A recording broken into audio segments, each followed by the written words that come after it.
Hello students, welcome to my channel Science with Shivani ma'am. And today we discuss about the topic brain. हम पहले से nervous system और उसके most important part structure and functional unit neuron को study कर चुके हैं और आज हम नर्वस सिस्टम के सेकंड पार्ट ब्रेन को स्टडी करने जा रहे हैं.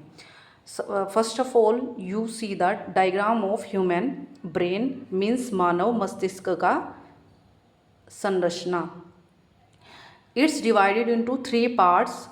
First is forebrain, second is midbrain and third is hindbrain. और इनके अंदर भी पार्ट्स आते हैं, जैसे कि फोरब्रेन के पार्ट हैं, ये थ्री पार्ट्स में डिवाइड होता है. सेरिब्रम आउटर, उसके बाद होता है थैलेमस, फिर होता है हाइपोथैलेमस.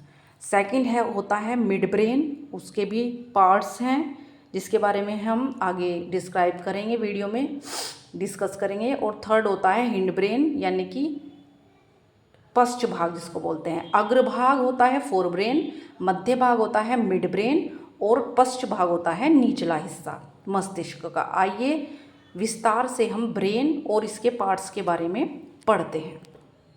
सबसे पहले आता है ब्रेन. मस्तिष्क क्या है, हमारी बॉडी में उसका क्या कार्य है, तो ये जानना बहुत ज़रूरी है. जैसे कि नर्वस सिस्टम में आपने न्यूरॉन यानी कि नर्व सेल को पढ़ा था कि it's a structure and functional unit of nervous system. यह तंत्रिका तंत्र की संरचनात्मक एवं कार्यात्मक क्रिया ही है. ऐसे ही ब्रेन मस्तिष्क का क्या कार्य है तंत्रिका तंत्र के अंतर्गत, वो हम पढ़ रहे हैं. Brain is a important part of central nervous system which carry all sensory information. मस्तिष्क शरीर का मुख्य नियंत्रण केंद्र है. नियंत्रण केंद्र क्यों कहा गया है, क्योंकि ये हमारी बॉडी को कंट्रोल करता है, हमारी बॉडी मूवमेंट्स को, चाहे वो हमारी इंफॉर्मेशन हो, चाहे वो हमारे मूवमेंट्स हों बॉडी के, जैसे उठना, बैठना, खड़े होना, बोलना, सुनना, जितनी भी हमारी एक्टिविटीज़ है उन सबको ये कंट्रोल करता है. इसलिए इम्पोर्टेंट पार्ट है हमारे सेंट्रल नर्वस सिस्टम का. ठीक है, नियंत्रण केंद्र है जो सोचने, समझने, महसूस करने और शरीर के हर अंग का कंट्रोल करने का काम करता है. इतना आप समझ गए हैं कि ब्रेन की वजह से ही आप सब कुछ अपनी जितनी भी एक्टिविटी है कर सकते हैं. यह क्रेनियम खोपड़ी के अंदर सेफ होता है. यह एक क्रेनियम जो है इसका एक बाहरी आवरण है, उसके अंदर ये सेफ होता है. वैसे ही अंदर एक ये बहुत ही मुलायम अंग होता है, सॉफ्ट ऑर्गन है जो इस क्रेनियम के अंदर सुरक्षित रहता है. अब देखिए इसका वेट यानी कि वजन, एक मेल के अंदर ये होता है 1350 टू 1450 ग्राम तक, यानी कि 1350 से 1450 ग्राम तक ये होता है एक पुरुष के अंदर. फीमेल एक महिला के अंदर ये 1200 से 1300 ग्राम तक होता है. एक बच्चे या चिल्ड्रन के अंदर ये 350 से 450 ग्राम तक होता है. अब यहाँ ये सोचने का विषय होगा कि ये पुरुषों में क्यों ज़्यादा है इसका वेट, या महिलाओं में कम है तो उनमें दिमाग कम होगा या उनमें ज़्यादा होगा. ऐसा कुछ नहीं है, ये बॉडी स्ट्रक्चर के अकॉर्डिंग होता है. मेल और फीमेल की बॉडी स्ट्रक्चर थोड़ी डिफरेंट है, इस वजह से ये वेट में कम ज़्यादा है. वैसे सभी इतने दिमाग वाले होते हैं, महिलाएं हो या पुरुष हो. अब ये तो बात हो गई इसकी क्या संरचना है, क्या इसका वजन है. अब बात करते हैं कि ये कितनी लेयर्स से मिलकर बना है. इसकी 3 लेयर्स होती हैं. फर्स्ट है ड्यूरा मैटर, इसको बोलते हैं. Second is arachnoid matter and third is pia matter. ये 3 परतों से मिलकर बना है, यानी कि सबसे बाहरी झिल्ली या सबसे बाहरी परत, यह सबसे मजबूत परत है किसकी, ब्रेन की, जो खोपड़ी की हड्डी से जुड़ी होती है. कौन सी है ये, सबसे बाहरी है और सबसे मजबूत है, जिसमें आपका ब्रेन सुरक्षित है. ड्यूरामीटर इसको बोलते हैं. ठीक है.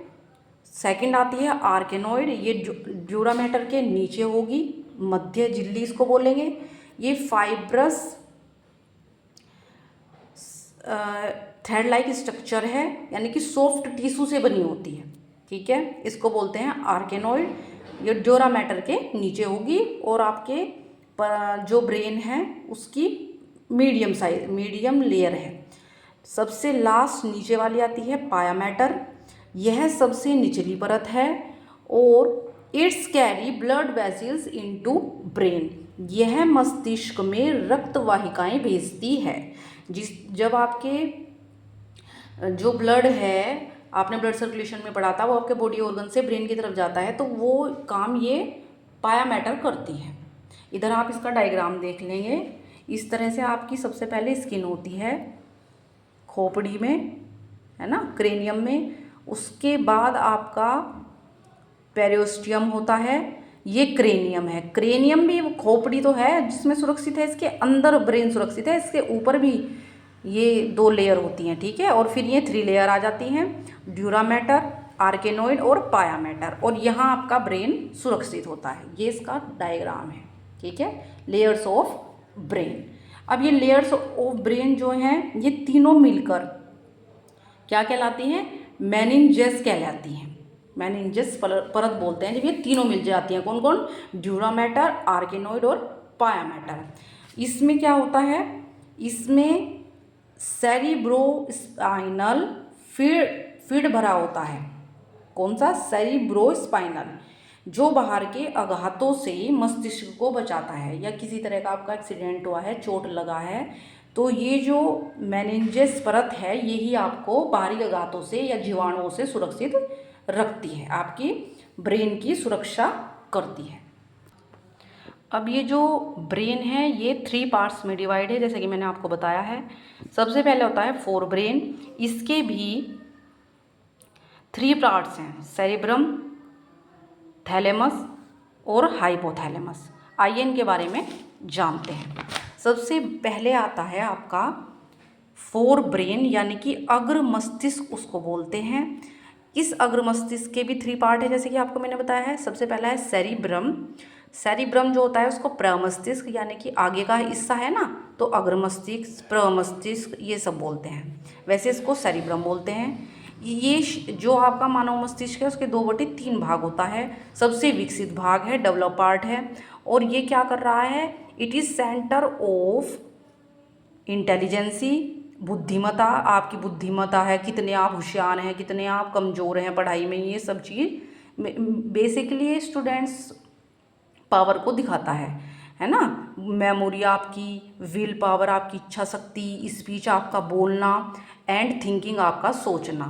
तो ये सारा काम जो है ये सेरिब्रम करता है। क्या क्या करता है? आपका सोचना, आपकी बुद्धिमत्ता, आपकी इच्छा शक्ति, आपकी बोलना और आपका सोचना, ये सब कौन करता है? सेरिब्रम का काम है ये सब। सेकंड, इसका फोर ब्रेन का ही फर्स्ट पार्ट है सेरिब्रम, सेकंड पार्ट है थैलेमस। थैलेमस ये क्या करता है? ये आपको फीलिंग, यानी कि आप गर्म ठंडा महसूस करते हैं, स्मेल, आपको गंदी खुशबू आ रही है, अच्छी खुशबू आ रही है, आपको टेस्ट क्या, कैसा आपको टेस्ट, आपने क्या खाया, खट्टा मीठा, ठीक है ना। और it is control to outer temperature, ये हमारे जो बाहर का टेम्परेचर होता है शरीर का, कोल्ड एंड हॉट, जैसे कि हम कुछ गर्म छूते हैं, ठंडा छूते हैं, तो वो फील किस वजह से हो रहा है? हमें थैलेमस की वजह से हो रहा है। बेसिकली इसका क्या फंक्शन है? फीलिंग करना। थर्ड पार्ट आता है हाइपोथैलेमस, ये फीलिंग्स बताता है, आपके जो इमोशंस होते हैं, एंगर, लव, सैडनेस, हैप्पीनेस, आपको भूख लगी है, प्यास लगी है, थर्स्टी हो आप, हंग्री हो, and it's control inner temperature of your body, मतलब जो हमारी बॉडी का इनर टेम्परेचर, जैसे हमें फीवर आ जाता है ना कि अब हमें इतना फीवर है, अब इतना फीवर है, ये सब काम कंट्रोल कौन कर रहा है? हाइपोथैलेमस। ये और ये तीनों किसके पार्ट हैं? फोर ब्रेन के। तो आई होप आप ये समझ गए होंगे और आगे हम अगले पार्ट में समझेंगे।